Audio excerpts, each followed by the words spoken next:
Your parents were in the Black Panther Party. That was kind of like their job. Yeah, it was. My mother was in the Black Panther Party. She was like at a high position, which was like unheard of. Pac was a serious threat. His mother was Afeni Shakur, former leader of the New York City Panthers.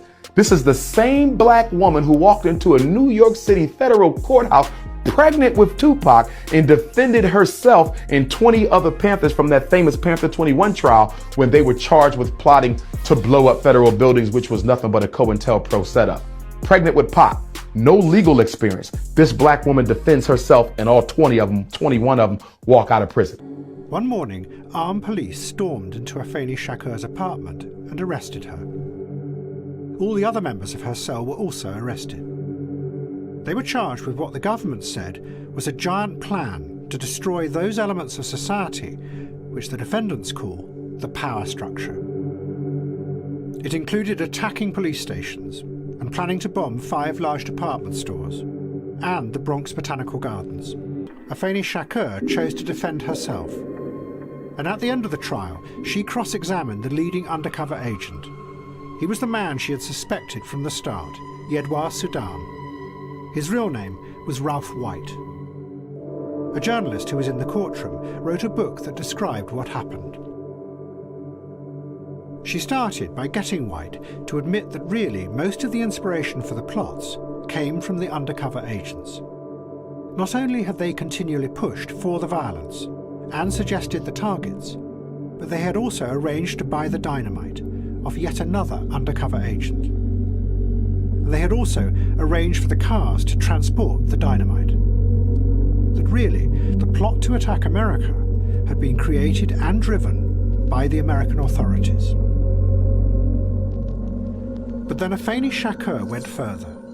She talked to White in the courtroom, not as a police officer, but as a comrade that she had spent 18 months with, and asked him about the activism that they had done together in the community. He said that he thought what they had done was powerful, inspiring, and, he said, beautiful. She asked if he had misrepresented the Panthers to his police bosses. He said yes. She asked if he had betrayed the community. He said yes.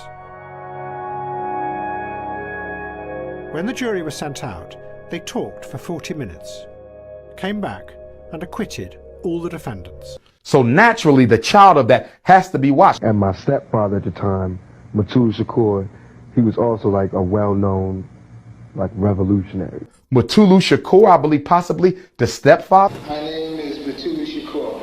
I'm a citizen of the Republic of North Africa. I am a freedom fighter for the struggle for liberation of black people in North America.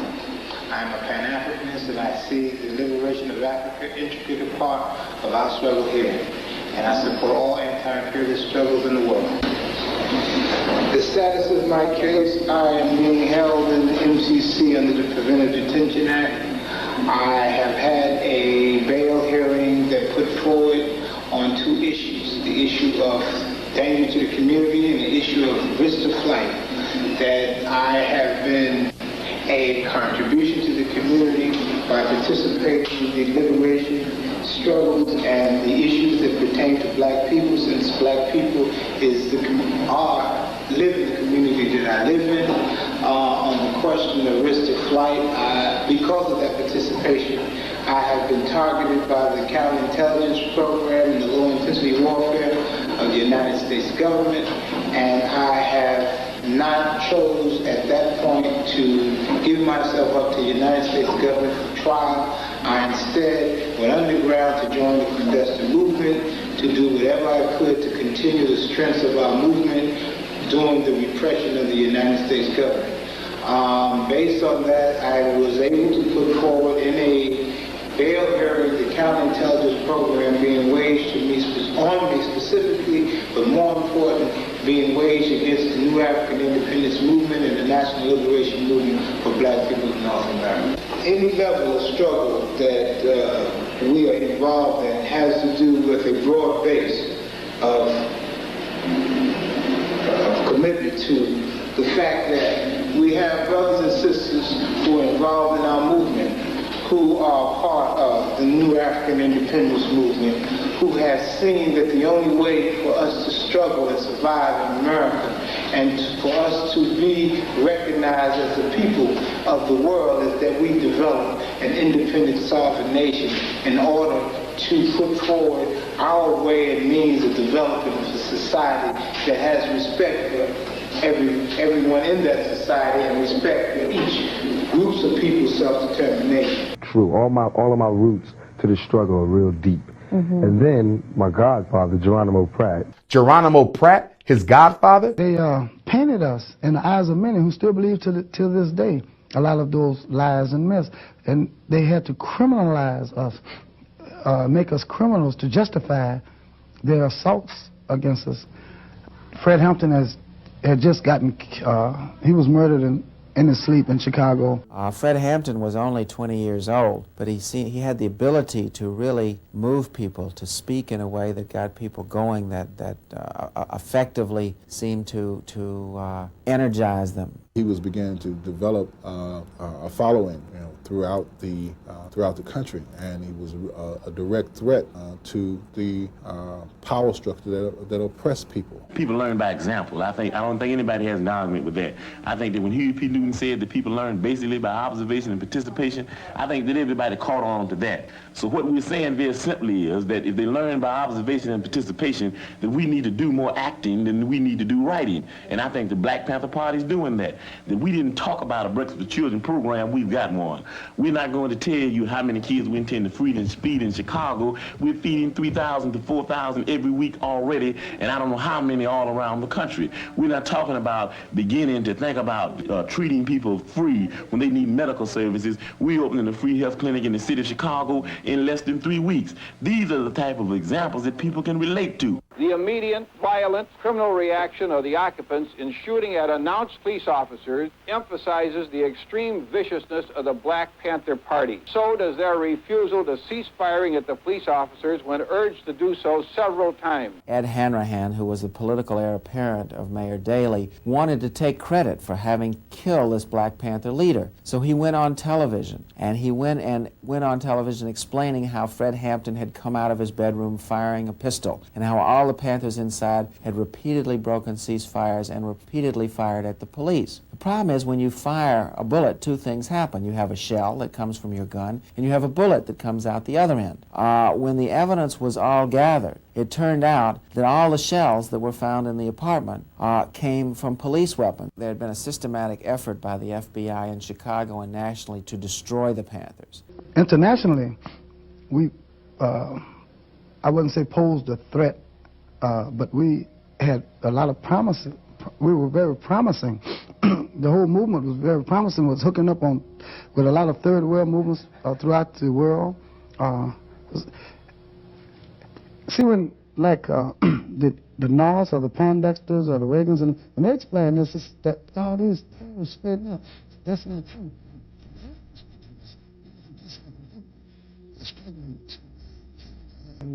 To live, you have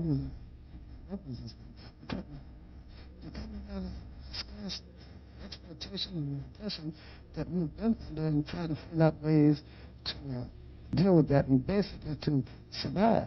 He was like, had a top official rank position with the Panthers on the West Coast. Right, and we just mentioned he's, of course, serving a life sentence right now. Yeah. Your mom was carrying you when she went to jail the first time. That's a very interesting story in itself. What happened to her? Why was she in jail? Because, there's racism. So when the Panthers hit, the government panicked, and they had a thing called a COINTELPRO, and they felt like the Panthers were detrimental to American society, so they raided every Panthers house, especially the ones who they felt like could do the most damage as an orator. So my mother was 7 months pregnant. They put a match to the door and said, "Fire, fire." And it's like 5 in the morning, so my mother opened the door and they just burst in, put a shotgun to her pregnant belly, and put a gun to her head and said, "Don't move, bye, bye, bye. You're under arrest." The roots are deep when it comes to Pac. He connected to some key figures in the Black liberation movement. Some people are just fans of his music and don't know exactly how deep his connection is. It's not just a myth when people say Pac was watched since a kid by the government. His family challenged the system, and the system orchestrated ways to punish them. As years went by, the movement started to fade his godfather and stepfather were. Both hit by COINTELPRO, that's when the government uses people that look like you to set you up. But the movement was struggling as the years passed most of the remaining.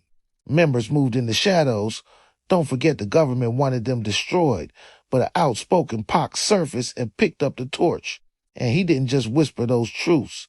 He did tell y'all about my mama and the Panthers and all that, but let me tell you where I ended up, y'all. Let me tell you where I ended up. My mama was a crack addict. I ended up in Baltimore on welfare with no lights on in high school. So we got to really watch this struggle shit. If we gonna struggle, we gotta struggle every motherfucking day till this shit is over. Let them know, bro. You know?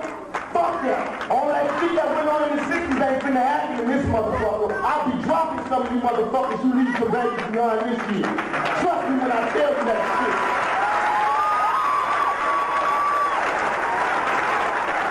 Cause goddamn it, I'm losing. And the only reason I'm losing is because I never had a daddy. I never had nobody to sit me down and tell me this. You know what I'm saying? They told me, but I didn't believe it because they left my mama cracked. I'm telling y'all the truth, as much as you heard me, cracked out, homeless, no life in Baltimore. And my mama put motherfucking work in. Do you hear me? My mama was a gun-packing, what I'm talking about for you motherfuckers, excuse me. But my mama put in work. You know, to be laying up in a room cracked out, I got disdain for a lot of motherfuckers. You feel me? And that's why I'm telling y'all, I got to be serious. If we gonna struggle, the struggle got to come from our heart. It can't come because we looking to it from a king back then. It got to come because I'm looking at you and you look goddamn it good to me and you my sister. And I ain't gonna let none of these crackers take you down. You feel me? It got to come like that. It got to come from my heart. It's like that. It's like that. It's hard out here.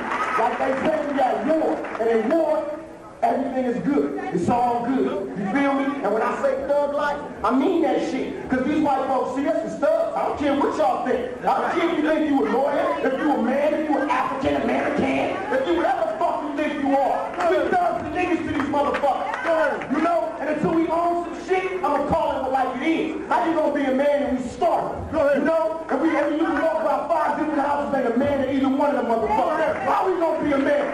How we gonna be African American? We out here dying. We thugs and we niggas until we set this straight, this shit right. We gonna stay thugs. You know? And that's real, man. It's like a motherfucker, I have nightmares. I mean this shit. I'm dead serious. And whoever I hurt, I apologize. But I have nightmares, y'all. I swear to God. Shit changed me. I used to be a cool mother. I used to be cool. I used to be happy. I used to talk good. I used to talk without cursing. I used to walk, you know. But goddamn, they done took Latasha. They done took Yusef. They taking out niggas younger than me, man. And we ain't doing shit. Nobody hurting died 17 years fucking old. When we 17, you know what we doing? Killing each other. You know that shit kills me, man. Little Natasha got a bullet on motherfucking back and ain't there one of y'all do a motherfucking thing. What time is it, man? Fucking losing down here. This shit grieves me. Only reason I came is so I could curse at y'all and get y'all on the right motherfucking track. You dying. We are dying. Is your generation the one that is picking up for where the Panthers left off, saying, all right, enough is enough? The generation before us forgot about the fight. We're picking it back up. Not only forgot about the fight, forgot about us. Yes, and we're picking it back up. There had been a systematic effort by the FBI in Chicago and nationally to destroy the Panthers. At the time, a lot of us probably just saw this as an interview, but the truth is he was trying to revive something that the government wanted destroyed. He made himself a target. I'm John Tesh. And I'm Mary Hart. Vice President Dan Quayle has renewed his attack on Hollywood. First, of course, it was Murphy Brown's baby. Now the target is rap lyrics, which Quayle charges have led to violence. There is absolutely no reason for a record like this to be published by a responsible corporation. The vice president's latest attack on the entertainment industry is aimed at rap lyrics. He's responding to a murder in Texas where a state trooper was killed by a man who says he may have been motivated to shoot by a song on the album Tupacalypse Now. Mr. Quayle wants the record taken off shelves. Today, I am suggesting that Time Warner's subsidiary, Interscope Records, withdraw this record. It has no place in our society. Texas trooper Bill Davidson was gunned down here about 100 miles outside of Houston. The man who admits to killing him is Ronald Howard. District Attorney Bobby Bell claims that Howard told him the rap music was a factor. Although he accepts responsibility for his actions and conduct in shooting and killing the trooper, he believes that the influence of that particular rap song that was in the tape deck, the song in the tape by Tupac, did influence him. The album by rapper Tupac Shakur is a violence-laced compilation of songs. Here's a sample from Soulja's story.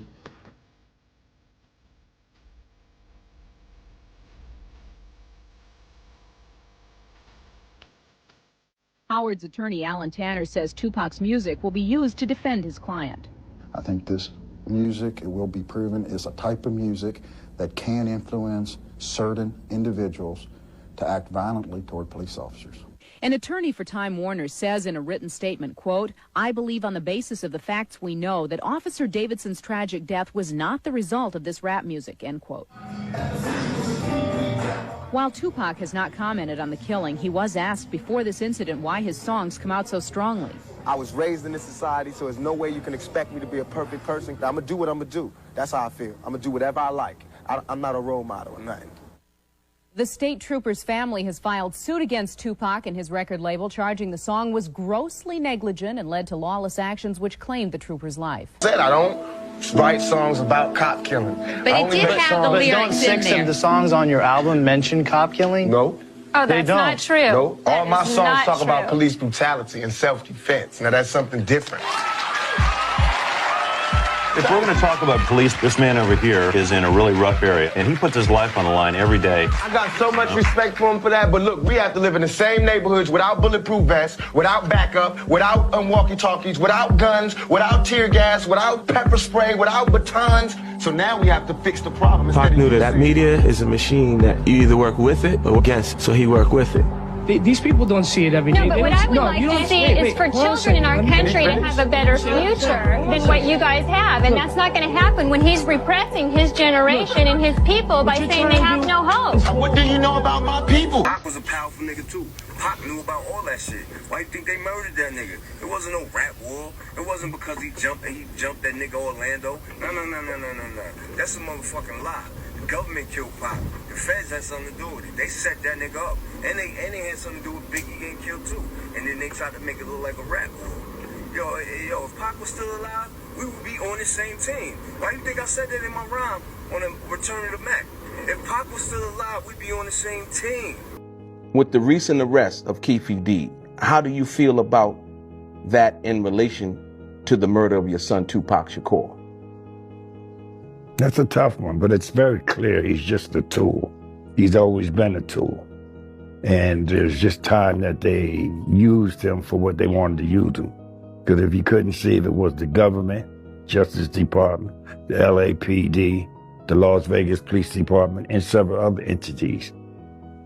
Anytime, a black man gets strong, that has the potential to lead other black people, he's not going to survive. You know that they name a street after you. They give you a star on the street, but you're gone, and your desire to do what you wanted to do is gone with it. Absolutely. Tupac was a leader, and he was going to put away all that silly stuff, all that East Coast, West Coast, and he was going to get back to the basic of educating people, not just black people, all people, about the contradictions in society. Government has something to do with this. You know what I'm saying? Did the government do this? Did they build the feud between East and West? You know what I mean? Did they use that to turn us against one another? So at this point, it's like, who can we trust? We don't know. So this is where you be still and be quiet and let the chips roll where they roll. If they really truly want to solve the Pac murder, they would have done it years ago. Unfortunately, the government, I don't even think they really care about solving the death of Pac, the murder of Pac. So the government, from the time that I met Pac until the time that he died, he was always in odds with the law enforcement. He was always in odds. You know, he shot 2 off-duty police. You know, police is like a gang in America. Police, we know that, like, police is like a gang. Not only that, in Los Angeles, they really doing some investigation where they find out that there's cliques within the LAPD. Like, they really got gangs. Like, it's crazy. So Pac shot 2 off-duty police. The police is like a gang, national, in the whole USA. So if you upset, you know, you do something against they so-called brothers in blue, and whether it's in Atlanta, you on the radar of all the police across America. They didn't really like Pac because of that. So therefore, when Pac died, you think they really cared about solving his murder? It was like, to them, he was like, okay, we got rid of him. Anderson was, maybe he was a shooter, but he wasn't behind it. What is your theory? I believe Randall Anderson was some kind of pawn. I do believe it was conspiracy. That's why there's all this confusion. Amen. Amen. You know, it was meant to be confusing. You dig? So it wasn't no accident. Even if I would have different feelings, even if it was, you know, some straight up gang bang gangster shit. And I don't think it was that. You know? People are into a fantasy world when they believe that the Federal Bureau of Investigation finds out what it finds out through the method of scientific investigation. That the agents can just go out and they can plot a course and they can follow a man everywhere and they take notes and such.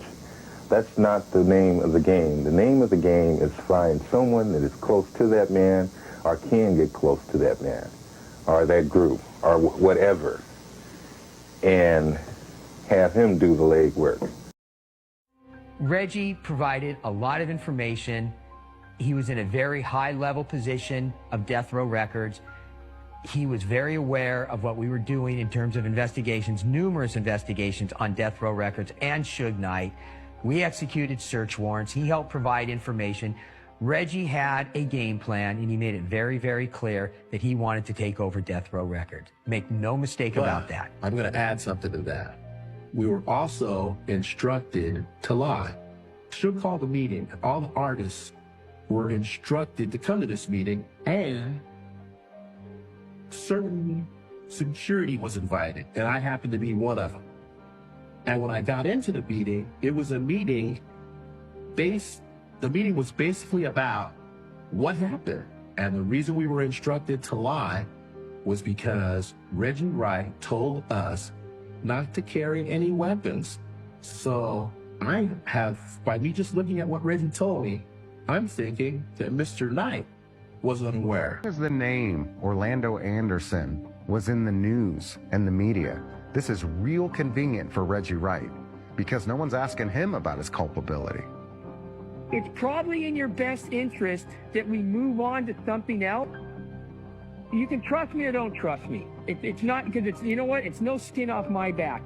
But I think we can now agree that, yes, you have met with me. Yes, you have talked with me. Yes, I've met with your father. Yes, I know your background.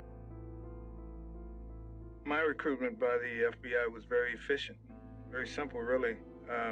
I'd stolen a car and went joyriding over the state limit, and they had a potential case against me, and I was looking for an opportunity to work it off. And a couple of months later, that opportunity came when FBI agent Roy Mitchell asked me to go down to the local office of the Black Panther Party and try to gain membership. The FBI wanted to destroy the Panthers.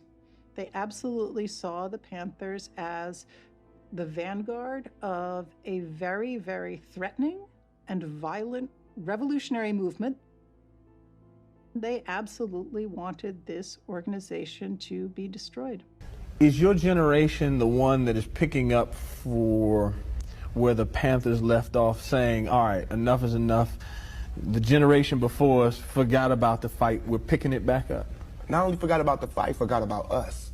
Yes, and we're picking it back up. If niggas think that getting shot and getting locked up makes you liken to Pac, you got another thing coming. You know what I mean? Like, you got to understand the whole foundations of a Tupac and the spirit and the heart and the love that he had for black people. He was a Black Panther. Right. So, and all that thug life was a strategy, is what people don't understand. It was a strategy. You know, if you want to be like Pac, if you want it to feel like Pac, then you have to have that component in your arsenal. You got to have a certain passion, you know what I mean? A certain dedication to wanting to see your people free. You know, okay, the cops beating on you. You have a choice. Violence to defend yourself, you know what I'm saying? Turn the other cheek, or wait for the news cameras to come and talk about it. Like Rodney King. Like Rodney King. I'm talking about doing it. You know what I'm saying? I'm really, it's happened to me. The police beat me up in the middle of the street for no reason. Just simply because I cursed at them. Because they were harassing me and I cursed at them. Now they beat me up. Now, in reality, I couldn't shoot them like in my rhymes. I would say, you know what I'm saying? Pow, pow, you know what I'm saying? It was a shootout, but I couldn't do that in reality. But in my rhymes, it vents that anger because I can, you know, fire back at the police and won't go to jail for life. You know what I'm saying? Because it's just words. Right. And my music, and a lot of this music, it's only talking about the suppressed rising, the oppressed rising up against the oppressor. That's all. That's what my music's about. The oppressed rising up against the oppressor. So if only people that's scared are the oppressors. To me, it's like everybody's scared of the government, you know what I'm saying? Because they killed Tupac and they killed Biggie Smalls. I don't care what y'all say. That's my seeing. Who cares? I'm just letting y'all know, y'all can be afraid of the government all y'all want to. Y'all been afraid of the government for 29 years. Y'all ain't telling me I was Jesus, so it's okay. I love you. Don't, you know, I'm just letting y'all know all that afraid of the government stuff, you know what I'm saying? That's dead in my life. I'll tell you what case I looked at that really made me kind of change my opinion. I said, I never knew that. So when I was doing the Tupac case, right, I was like writing about it, I was gathering everything, and I started We were talking about the rape charge, okay. And the reason why I answer you like that is because that's what I thought it was. I thought it was a rape charge, but it wasn't. And that's the thing, like when everyone thinks about what did Tupac go to jail for, they're like, oh, he went to jail for rape. No. But that wasn't the charge. That wasn't what he was convicted of, right? So he goes to court, but the media played it out like it's rape. And so when Tupac went to jail, I remember because I was watching all the news. It was, oh, he went to jail for rape. And that was not what happened. But what they found him guilty of was like, oh, he groped her. When they want you, they're going to get you some kind of way. At the time of his death, he was working to politicize the Crips and the Bloods in L.A. Tupac was a threat. The #1 selling rapper in the world, okay, is a revolutionary. They could not allow that. After he split from Death Row, Tupac was on his way to do some revolutionary things, so they cut him down before he could grow. Reports that this was gang related, that these were two gang members that thought they did it in spite of Tupac. If it was gang related, then why didn't it happen thoroughly? You see, there's parts of this story that just don't seem to make sense. Right. You're saying it was gang related, so that means somebody's gang was shooting at somebody's gang, and then somebody's gang didn't shoot back. That's your story? That's not really how gang stuff works, is it? Do you have any idea who shot Suge? I'm pretty sure Suge knows who shot Suge. Yeah. Well, I mean, so when he comes out of sedation, I'm sure anybody who gets shot will tell you who shot them, right? Yeah. But if the police say nobody shot him, I believe nobody shot him. And if nobody shot him, that's the same nobody that shot Tupac. And if nobody shot Tupac, it's the same nobody that shot MLK. And if nobody shot him, that's the same person that shot Malcolm X too.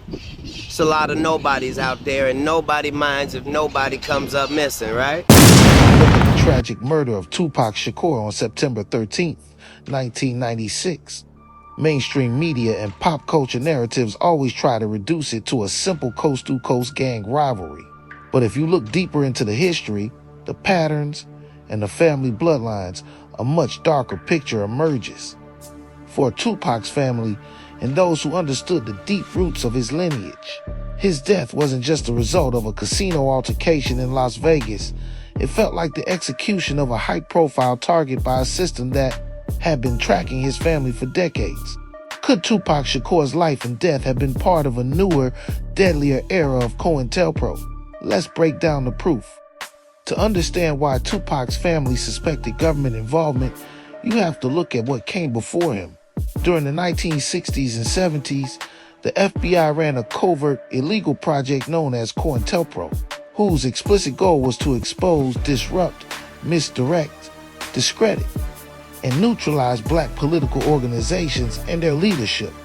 The state didn't just disagree with Black Panthers and Black Liberation Army members, they hunted them. Leaders like Fred Hampton were assassinated in their beds, while others were slapped with heavy conspiracy charges, driven into exile, or locked away for life through fabricated evidence. Tupac was born directly into this crucible. He wasn't just a rapper. He was the product of Black Panther royalty. His mother, Afeni Shakur, was a high-profile Panther leader who famously beat federal conspiracy charges while pregnant with him. Tupac grew up watching the full wrath of the federal government crush the people who raised him. His stepfather, Dr. Mutulu Shakur, was a prominent revolutionary and community organizer who spent decades hunted by the FBI before landing on the FBI's 10 most wanted list and ultimately serving nearly 37 years as a political prisoner. Growing up surrounded by this, Tupac knew intimately how the state operated. He knew the government viewed independent, politically conscious black men with massive cultural influence as a threat to national security. In Tupac's mind, the possibility of sitting in prison for life for something he didn't do wasn't a paranoid fantasy. It was a family tradition enforced by the state. He saw firsthand how the legal system was weaponized to neutralize revolutionaries, and he knew he was walking with a massive target on his back. That fear became terrifyingly real during his 1994 sexual assault trial. Tupac always maintained his innocence, arguing that he was being set up. Before that trial, he had already survived the 1994 Quad Studios ambush, where he was robbed and shot multiple times, an incident federal informants later linked to a setup orchestrated to break his spirit and corner him. When he was subsequently convicted and sent to Clinton Correctional Facility, the psychological toll was immense. He was a young man facing a heavy prison sentence at the height of his creative power, watching the machinery of the justice system attempt to swallow him whole, just like it did to the generation of activists before him. When Tupac came home and signed with Death Row Records, he entered an environment completely surrounded by surveillance and internal infiltration, paralleling the classic COINTELPRO tactic of planting informants to disrupt organizations from the inside. Documented federal informants operated right inside Death Row Records. For instance, Kevin Hackey, a personal bodyguard for Tupac, was later exposed as an active FBI informant during his time at the label. On top of that, Reggie Wright Jr., the head of security for Death Row Records and a former Compton police officer, has long been a focal point of scrutiny. Over the years, testimonies and federal investigations highlighted how deeply law enforcement ties permeated the inner workings of Death Row, with security figures called out for providing questionable information and maintaining secret ties that kept the label at war with itself. When you connect the dots, the blueprint looks identical to COINTELPRO: infiltrate the inner circle, pit factions against each other, amplify the violence, and let the targets destroy themselves while the state watches from a distance. Tupac once famously said that the FBI was tracking him from the day he was born. When his family looks at how quickly his life was cut short at age 25, amidst a web of federal informants, media manipulation, and intense state scrutiny, they see the continuation of an old war. It wasn't just a rap rivalry. In the eyes of his family and those who study the archives, Tupac Shakur was dismantled by a modern, upgraded version of the exact same system that tried to silence the Black Panthers decades prior. The feds were watching the whole time. That's going to wrap up this breakdown. A massive thank you to all the subscribers and supporters tuning in and helping this channel grow. We keep digging into the real history, the patterns, and the truths that mainstream media leaves out. Drop your thoughts in the comments below. Make sure you're subscribed with notifications turned on so you don't miss the next deep dive. And as always, Stay tapped in peace.